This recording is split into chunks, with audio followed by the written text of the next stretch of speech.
Wow! Ang MyPF app pala ay kayang mag-compute kung kikita ba ang iyong real estate investment. Tingnan natin kung paano. Ito na po ang ating assumption ulit kay Dr. Juan Aborido at Dr. Dina Aborido. May plano silang bumili ng isang condo unit. Okay? At yung condo unit na yun ay sabihin na natin magkakahalaga ng 10 million pesos. Alright?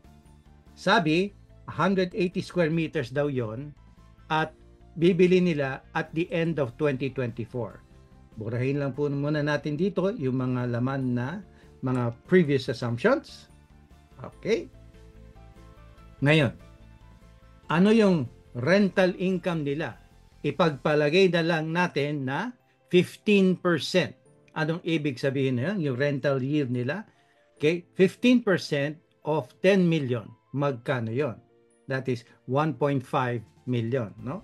Pero that is per year. Di-divide natin yon by 12. So, 10 million times 0.15 at divided by 12, ayun na. 125,000 ang renta nito kada buwan. Gusto nilang kumita ng effective return na 7% at least dito sa project na ito. Alright. Sabi nila, rent increase? Teka lang, rent increase, sabi nila, siguro tama na yung 5% kasi ayaw naman namin kami basta-basta lalayasan ng mga pinauupahan namin. Okay, kasi gagawin nilang long-term rental. Alright. Ano yung occupancy rate? Kahit na ang plano nila yung long-term rental, ay paminsan-minsan ay hindi ma-rent. So sabi nila, siguro, kasi ayaw namin masyado maghirap para dito eh. Sana at least kahit 50% occupancy rate, meaning to say, kalahati lang ng taon may nag-ookupa dyan, ay kaya na namin ma-hit yung 7% na aming target na kita. Sabihin na natin, ang maintenance and property tax is 1.25% per annum of that 10 million. Okay? Ngayon, magkano yung association dues? Sabi nila, ang sabi kasi is 90 pesos per square meter per month. So, lagyan na lang natin na 90. Sabi nila, okay naman kami sa 5% inflation. Alright. Pero, ang sabi nila, ito kasing property nito ay gagawin pa lang. So, ang gagawin namin ay, kami ay mag-down payment sa developer. At sabi ng developer, usually, ang appreciation nito is about 5% per year. Pero ang down payment namin sa developer ay 2 years to pay. Alright, 2 years to pay po. Pero magkano yung down payment? 20%. So, lagyan natin 20%. Magkano pong hulog nyo? Ay simple lang. Di 20% ng 10 million, okay, di 2 million divided by 2 years or 24 months. Okay. Ang sabi pa nila ay 0% interest.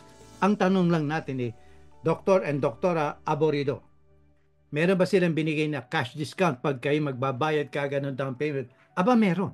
Magkano po ang sabi? Aba, meron daw 8% discount. Ay, alam niyo po, hindi talaga 0% interest yun. Kasi kung may 8% discount, ang ibig sabihin nun, ang effective interest sa inyo ng huhulugan yung down payment over 2 years ay 8.14%. Kasi ang basihan ay hindi yung down payment amount, kung hindi yung discounted amount na cash price. Okay, yun ang basihan para ma-compute yung effective interest. Kung 80% ng 10 million ang iyong matitira, no? Kasi magto 20% down payment kayo. Yung 80% pa yun after 2 years. Ano ba to? Ika-cash nyo na or uutangin nyo sa bangko? Ay hindi, uutangin namin sa bangko yan. Alright, so magkano po nung 80% ang uutangin nyo sa bangko? Lahat. So 100%? Oo. Okay. Ano po yung interest rate na gusto nyo i-assume? Nung nagtanong kami, ito naman yung lalabas na residential pa, no? So, sabi nila, mga 10%. Sige po, 10%. Ano po ang length ng loan?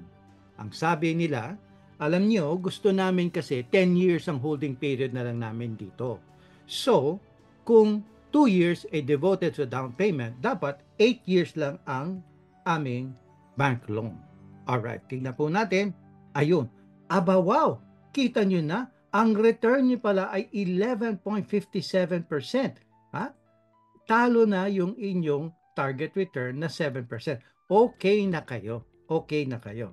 Sabi nila, ganun ba? O sige. Kung kunyari sabi ko, wag 15% ang rental income namin dyan, yung rental yield. Gawin na lang natin 10%. O sige, so mangyayari ay magiging 100,000 ito. Ano mangyayari po? Nako, bumagsak to 8.76. Delikado pala, no? Ha? Okay. Paano kunyari wala talaga masyadong takers kasi maraming nag-produce ng mga condominium. Sabihin na lang natin nasa 75,000 lang ang mag-rent dyan. Patay na, ay di 6.08 na lang ang internal rate of return ng project na to. Ang target natin ay 7. O sige, magkano ba ang dapat rent per month para maging 7% din yung rate of return ng project na to? Di optimize natin by changing rent at makikita niyo, ayun, 83,250 pala ang dapat na rent per month. Sabi nila parang napupusuan namin 75,000 na lang para lagi may nag-uukupa. Okay, sige po. Pero kahit ganon, sa tingin namin, sana at least ang rent increase ay 5%. Hindi po pwede kasi 6.08 nga yung internal rate of return. Magkano dapat ang inyong rent increase para ma-meet yung 7% return? Let's optimize by changing rent increase. Ayun, 9.49% dapat ang increase. Naku, baka masyado mataas yan. Gawin na lang natin kayang 6%. O sige po, mababa ulit ang ating internal rate of return. So magkano dapat ang occupancy rate? Hindi lang 50%. Tingnan natin. Ayun, 54. Konti lang naman pala itataas Hindi gusto pa rin namin yung 50%. O sige, magkano dapat ang property appreciation? Tingnan po natin. Optimized by changing appreciation, 5.35. Abay, okay na. Konti na lang. Okay na pala. O sige po. Alam nyo, sabi ng mag-asawa, gusto namin self-liquidating to Lahat ng kikitain ay sapat na para bayaran yung hulog at yung mga expenses para i-maintain ang property na to. Abay, gawin natin, tingnan natin kung magkano dapat ang renta by making earning years cash flow positive. That means earning years after the 2-year down payment. Tingnan po natin. Ayan na. Nako, ang taas! 294,759. Ang dapat na rent niyan, masyado mataas. In fact, ang taas-taas ka ng internal rate of return, Pero masyado mataas, walang kakagat yan.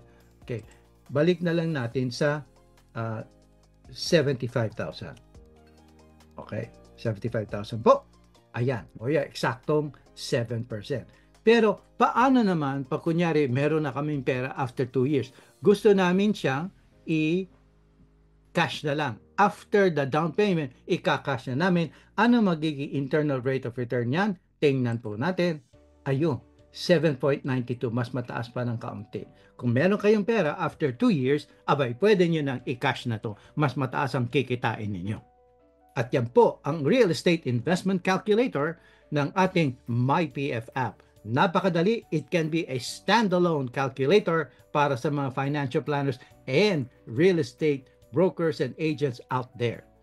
Kung gusto niyo po mag-subscribe to the MyPF app, mag-text na lang kayo ng app sa 0917-505-0709 or email us with the subject app sa masterclass@personalfinance.ph.